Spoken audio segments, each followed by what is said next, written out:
Hello students, grade arrows IAS के current affairs programme में आपका स्वागत है। मेरा नाम है विनय कुमार। आज हम बात करेंगे ऑरेंज इकोनॉमी पर। ऑरेंज इकोनॉमी अभी जो 2026 का जो केंद्रीय बजट पेश किया गया उसमें जो है बहुत ही चर्चित शब्द रहा ऑरेंज इकोनॉमी के। वित्त मंत्री निर्मला सीतारमण ने ऑरेंज इकोनॉमी को भारत के इकोनॉमी के लिए एक मजबूत इंजन बताते हुए इस पर ध्यान देने की बात की। तो हम इस टॉपिक में समझेंगे कि ऑरेंज इकोनॉमी का भारत के लिए क्या महत्व है, भारत में इसके लिए नीतिगत पहल क्या की जा रही है, साथ ही साथ जो ऑरेंज इकोनॉमी का जो सॉफ्ट डिप्लोमेसी के लिए क्या महत्व है, इस पर भी हम चर्चा करेंगे। साथ ही ऑरेंज इकोनॉमी के क्षेत्र में भारतीय संदर्भ में क्या चुनौती है, उस चुनौतियों पर भी चर्चा करेंगे तथा समाधान भी प्रस्तुत करेंगे। तो आइए शुरू करते हैं हम यह टॉपिक। कृपया शुरू से अंत तक बने रहिए। यह टॉपिक आपके लिए बहुत ही महत्वपूर्ण है, अर्थव्यवस्था के लिए भी, बजट के लिए भी, और साथ ही साथ करंट अफेयर्स के लिए भी, और यूपीएससी एग्जामिनेशन में इस तरह के टर्म्स पूछे जाते हैं। तो कृपया करके शुरू से अंत तक इस वीडियो को देखिए। आप देखिए, सबसे पहले जैसा मैंने बताया आपको कि इसकी चर्चा जो है केंद्रीय बजट में की गई और निर्मला सीतारमण यानी वित्त मंत्री निर्मला सीतारमण ने इसे अगला बड़ा इकोनॉमी का इंजन बताया। मतलब किसके लिए? सर्विस सेक्टर को मजबूती देने के लिए और रोजगार को मजबूती देने के लिए। साथ ही साथ उन्होंने बताया कि आने वाले वर्षों में यानी ABCG यानी एनिमेशन, विजुअल इफेक्ट्स और गेमिंग और कॉमिक्स, ये जो सेक्टर हैं आने वाले समय भारत की आर्थिक तस्वीर को बदल सकते हैं। साथ ही साथ उन्होंने बताया कि ABCG जो है सेक्टर 2030 तक इस सेक्टर में करीब 20 लाख प्रोफेशनल की मांग पैदा कर सकता है। तो आप सोच सकते हैं कि यह सेक्टर कितना महत्वपूर्ण है कि 2030 तक ही इसमें 20 लाख प्रोफेशनल की आवश्यकता हो सकती है या मांग पैदा कर सकती है। तो अगर इस सेक्टर में अगर किसी को नॉलेज है या इसमें स्किल डेवलप्ड है तो उनको इस सेक्टर में रोजगार मिल सकता है। इस तरह की संभावना जताई गई है। वित्त मंत्री सीतारमण ने इस पे जो है अपनी चर्चा करते हुए बताया। साथ ही उन्होंने यह भी कहा कि सरकार ने मुंबई स्थित Indian institute of creative technology, ये नोट कर लीजिए आप लोग, मुंबई में जो है एक Indian institute of creative technology है, उसके सहयोग से देश भर में 15,000 सेकेंडरी स्कूलों और 500 कॉलेजों में ABCG कंटेंट क्रिएटर लैब्स स्थापित करने का प्रस्ताव रखा है। यह जो है आपको इस तरह का फैक्चुअल इंफॉर्मेशन से संबंधित क्वेश्चन यूपीएससी के पीटी एग्जामिनेशंस में पूछा जा सकता है। आगामी प्रारंभिक परीक्षा के एग्जाम के दृष्टिकोण से यह फैक्ट महत्वपूर्ण है कि किसके सहयोग से जो है भारत सरकार सीनियर सेकेंडरी स्कूलों और कॉलेजों में ABCG कंटेंट क्रिएटर लैब स्थापित कर रहा है। तो ये जो इंस्टीट्यूट है Indian institute of creative technology है। तो ये रही फैक्चुअल इंफॉर्मेशन की बात। हम लोग आगे समझते हैं कि ये जो इकोनॉमी है ये क्या होता है। ठीक है, ऑरेंज इकोनॉमी क्या होता है, इसका भारत के संदर्भ में क्या महत्व है, और आगे और बिंदुओं पर हम चर्चा समझते हैं। समझिए, ऑरेंज इकोनॉमी कहते किसको है?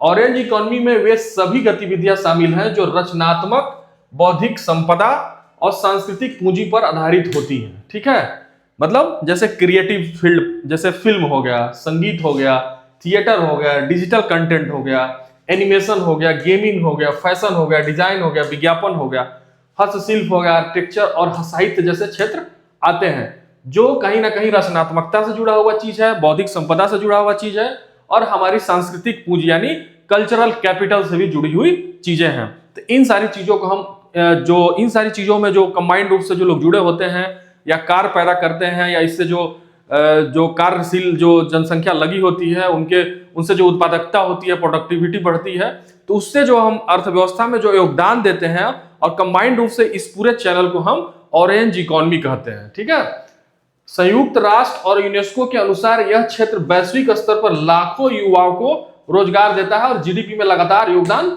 बढ़ा रहा है। तभी तक हमने समझा कि ऑरेंज इकोनॉमी क्या है। अब हम समझते हैं भारत के संदर्भ में इसका क्या महत्व है। भारत के संदर्भ में ऑरेंज इकोनॉमी की संभावनाएं विशेष रूप से व्यापक है।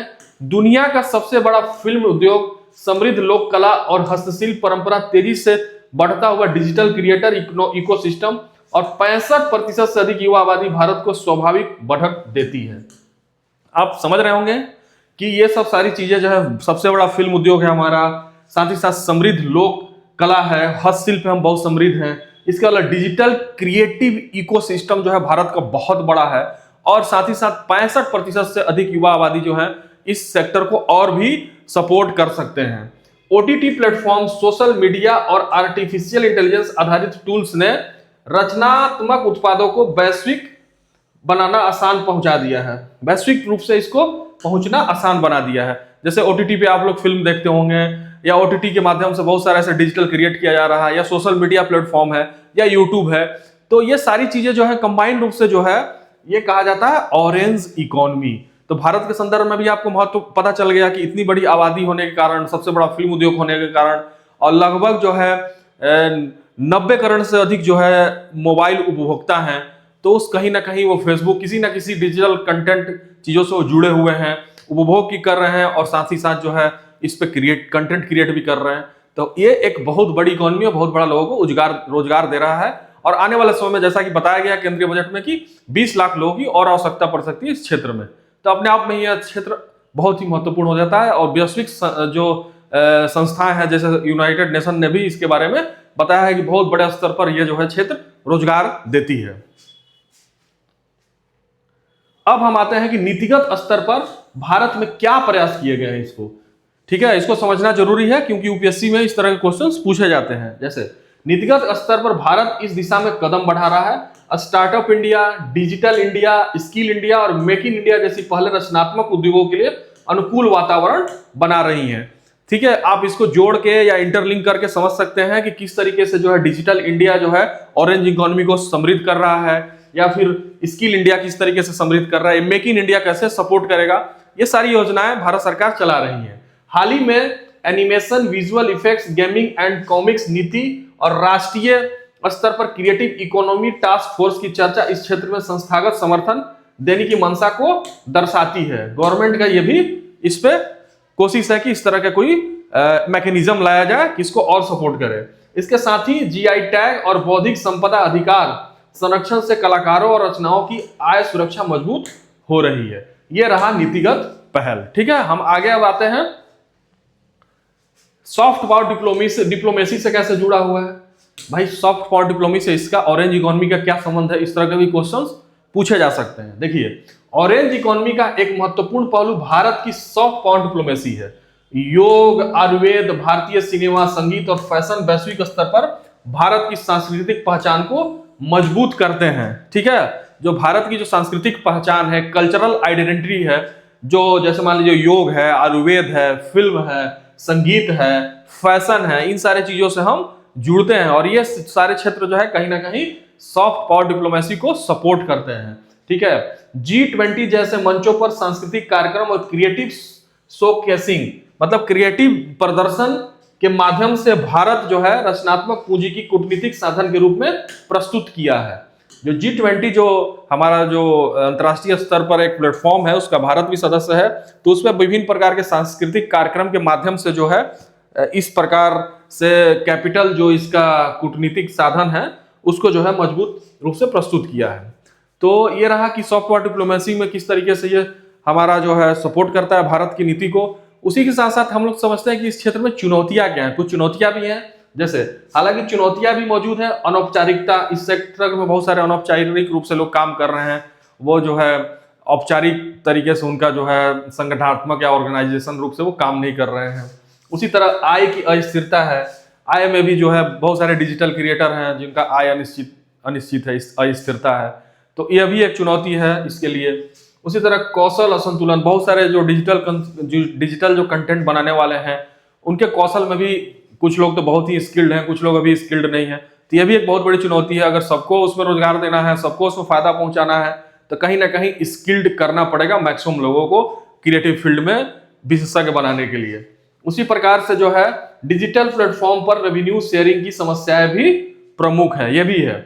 इसके समाधान के लिए क्रिएटर सेंट्रिक रेगुलेशन होना चाहिए। ठीक है, जो क्रिएटर सेंट्रिक रेगुलेशन होना चाहिए, कौशल उन्नयन मतलब स्किल डेवलपमेंट पर ध्यान दिया जाना चाहिए, वित्त तक पहुंच, फाइनेंस तक लोगों की पहुंच इजी होनी चाहिए, और डेटा आधारित नीतियों की आवश्यकता होनी चाहिए। ये नहीं कि कोई भी नीति, हालांकि नीति जब बनाया जाता है तो उसमें डेटा का ध्यान रखा जाता है, तो ये एक समाधान हो सकता है कि कोई भी संबंधित अगर नीति बनती है ऑरेंज इकोनॉमी को सपोर्ट करने के लिए, तो डेटा आधारित नीति होनी चाहिए कि क्या डेटा कह रहा है, एग्जैक्ट डेटा क्या है, उसके डेटा को जुटाने के लिए भी एक चुनौती होता है कि डेटा हम कैसे जुटाएं। उसके लिए गवर्नमेंट के पास तमाम मैकेनिज्म है, उस मैकेनिज्म को वो यूज कर सकती है।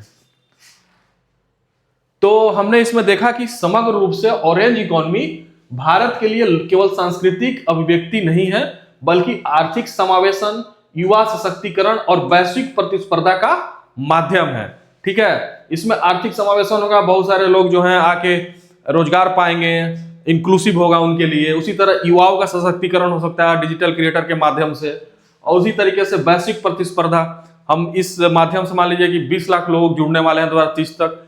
तो भारत की आबादी इतनी बड़ी है कि कहीं ना कहीं हम ऑरेंज इकोनॉमी के माध्यम से ग्लोबल रूप से कंपटीशन दे सकते हैं और भी देशों को।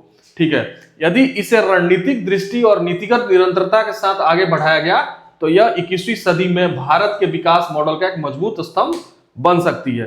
तो इसलिए जो है ऑरेंज इकोनॉमी पर विशेष ध्यान देने की आवश्यकता है, ताकि इस फील्ड से जो जुड़े हुए क्रिएटर हैं उनका संरक्षण किया जा सके, उनको उत्तरोत्तर वृद्धि दिया जा सके, और वो ताकि आर्थिक रूप से वो स्वतंत्र हो, ताकि और भी अच्छा इनोवेटिव कंटेंट क्रिएट करे जो भारत के सांस्कृतिक पहचान को मजबूत तो करे ही, साथ ही साथ डिप्लोमेसी में भी उनका योगदान महत्वपूर्ण हो सकता है। तो आज के लिए इतना ही इस टॉपिक में। हम मिलते हैं नेक्स्ट टॉपिक में आप किसी इसी तरीके के इंटरेस्टिंग टॉपिक के साथ। कृपया करके हमारे चैनल को लाइक और कमेंट करना ना भूलें। साथ ही साथ हमारे इंस्टाग्राम पे भी इसको आप फॉलो कर सकते हैं। इसके अलावा जो है आप हमसे मेल्स के माध्यम से भी जुड़ सकते हैं। साथ ही साथ हमारा जो एक ब्लॉग भी चलता है जिसका है gradearrows.blogspot.com, इस पे आप जा सकते हैं। इस पे यूपीएससी से संबंधित कंटेंट डाला जाता है, करंट अफेयर्स से भी संबंधित कंटेंट डाला जाता है। तो इन सारे चैनल पे हम उपलब्ध हैं, और जल्दी हम इसका वेबसाइट लाने वाले हैं। वेबसाइट के माध्यम से हम इससे जुड़ेंगे आपसे, उस पर बहुत सारे कोर्सेज फ्री में आपके लिए दिया जाएगा। तो कृपया अपना सपोर्ट हमको लाइक और कमेंट के माध्यम से, साथ ही साथ अगर चैनल को सब्सक्राइब नहीं किए तो चैनल को सब्सक्राइब करना ना भूले। Thank you so much.